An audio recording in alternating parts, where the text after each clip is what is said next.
আসসালামু আলাইকুম। ওয়ালাইকুম আসসালাম। কেমন আছেন বোন?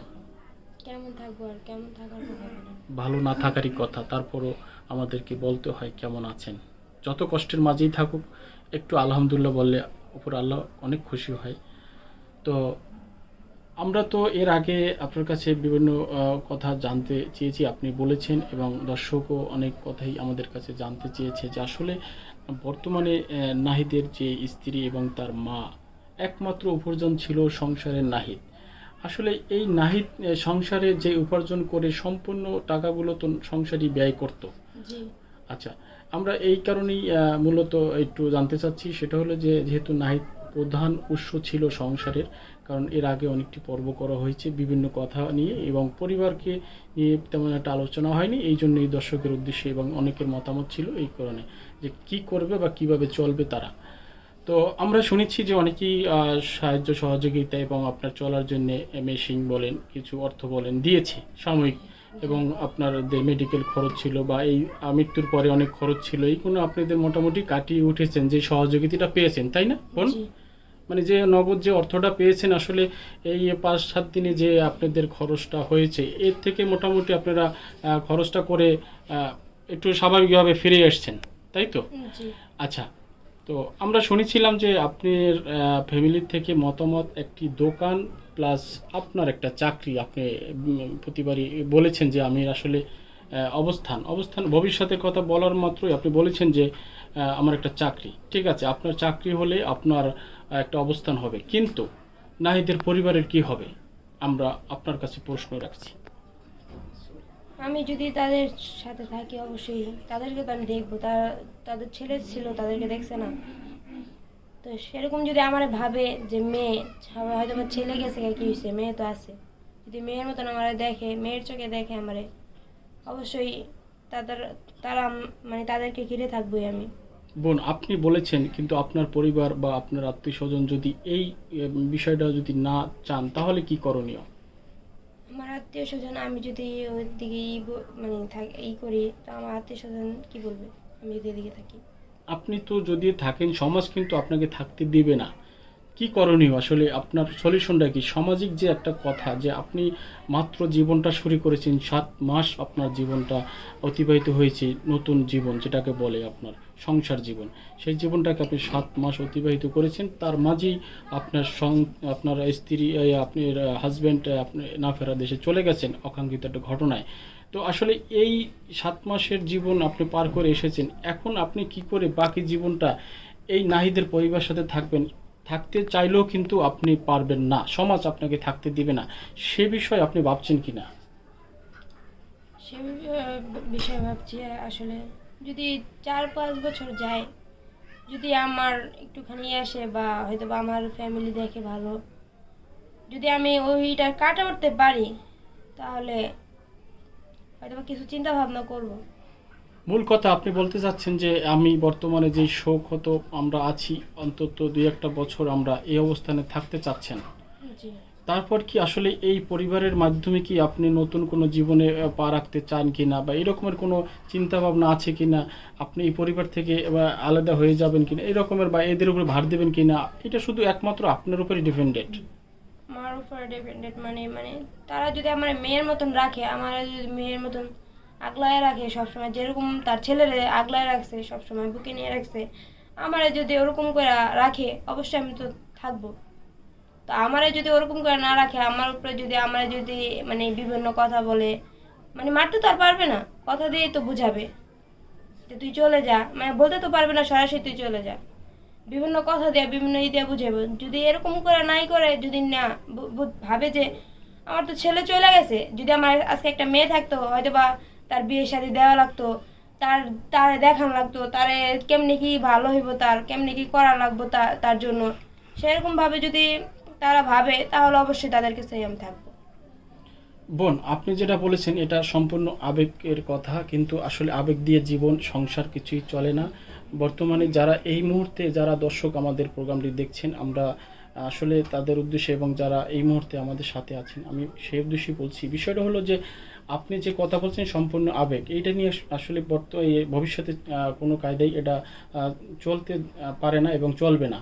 কিন্তু তারপরও কথা থেকে যায়, সেটা হলো যে আপনার যদি এই পরিবার, আপনার যে শ্বশুর শাশুড়ি, এদের মাধ্যমে যদি এরা ভালো চায় আপনার, এদের সাথে কি কোনো সমালোচনা করে যে আপনি কোনো কাজ করবেন কি না, মানে যে কোনো বিষয়ে আপনাদের পরিবারে যেভাবে পূর্বে ছিল, নাহিদ ছিল, সেভাবে কি কিছুদিন চলা যায় কি না, মানে হঠাৎ করে তো একটা ডিসিশন নেওয়া যায় না, এরকমের তাদের সাথে কি মিলেমিশে থাকা যায় কি না কিছুটা দিন? আপনি চাইলেও সারা জীবন থাকতে পারবেন, এটা আমরাও জানি, এই মুহূর্তে যে দর্শক আছে তারাও কিন্তু জানে। আপনি বলতেছেন হয়তো বা আবেগের ঠেলে যে আমি থাকবো, কিন্তু না বোন, আপনি থাকতে চাইলেও আমার বোন হলো আমি আজকে দিতাম না থাকতে আপনাকে, এবং যার পাশে বসে আছেন এনার মেয়ে হলো তিনিও রাখতেন না। একটা ব্যবস্থা করে আপনাকে নতুন জীবন শুরু করে দিতেন, এটা আমাদের সমাজের নিয়ম। তো আসলে এই বিষয়টা আমি জানতে চাচ্ছি। যদি তারা নিজের মেয়ের মতন ভাইবা যদি আমার হয়তো বা একটা ভালো কিছু করে, বা আমার যেটা ভালো হইব সেটা যদি তারা করে, অবশ্যই তারা করলে আমি অবশ্যই যাব না কেন। যদি আমার ভালোর দিকটা, যাতে আমার কোনো কষ্ট বা আমার কিছু একটা হয়, তারা যেন সেরকম ভাবে না ভাইবা যদি একটা ভালো করে, তাহলে অবশ্যই যাব। আপনি বোন কথা বলতে চাচ্ছেন যে যদি আমি তার মেয়ে বউ না, আমি তার ছেলের বউ না, মেয়ে হিসেবে যদি তাদের যে রকমের কর্তব্য সেরকম যদি তারা কিছুদিন আমাকে দেখে, আমি বিবেচনা করব যে আসলে সেই পরিবারটির মতামত আমার গ্রহণ করা যাবে কিনা বা আমি মেনে নিব কিনা, আপনি এটা বিবেচনা করবেন, এটাই তো তাদের উপরে বার ফেলে দিচ্ছেন। আচ্ছা, আমরা আসলে অনেক কথাই শুনছিলাম, নাহিদ যে আমাদের থেকে চলে গেছেন, তার স্ত্রীর সাথে কথা বলছিলাম। দর্শক, আমরা এখন একটু তার যে জননী আছেন, আসলে ওনাকে কথা না বললেই আমরা ভালো হতো, তারপরও দর্শকের কাছে তুলে ধরতে হয়, এই কারণে যেহেতু অকাঙ্ক্ষিত একটা ঘটনার কারণে মূলত এই পরিবারটি আজকে নিঃস্ব, আপনারা জানেন। তো আমরা আসলে সেই জননীর সাথে একটু কথা বলতে চাচ্ছি, বর্তমানে আসলে কি নিয়ে উনি আছেন, ব্যস্ত সময় পার করছেন, সন্তান নাই, তারপর উনি কেমন আছেন। আসসালামু আলাইকুম আন্টি, কেমন আছেন আপনি? ভালো আছেন, যাক আলহামদুলিল্লাহ। আপনি বলেছেন আল্লাহ অনেক খুশি হয়েছেন। আচ্ছা আন্টি, আমি একটু জানতে চাচ্ছি যে আপনার বৌমা, অনেক প্রশ্ন আমি করেছি, উনি অনেক সুন্দরভাবে অ্যান্সার দিয়েছেন এবং আপনিও শুনেছেন এবং দর্শক যারা আছে এই মুহূর্তে তারাও শুনেছে। আসলে উনি যে কথাগুলো কিছু বলেছিলেন যে উনি থাকবে বা থাকবে না, সবগুলোই কিন্তু অনেক কথায় আবেগে বলেছে এবং বাস্তবতা আমরা তুলে ধরেছি।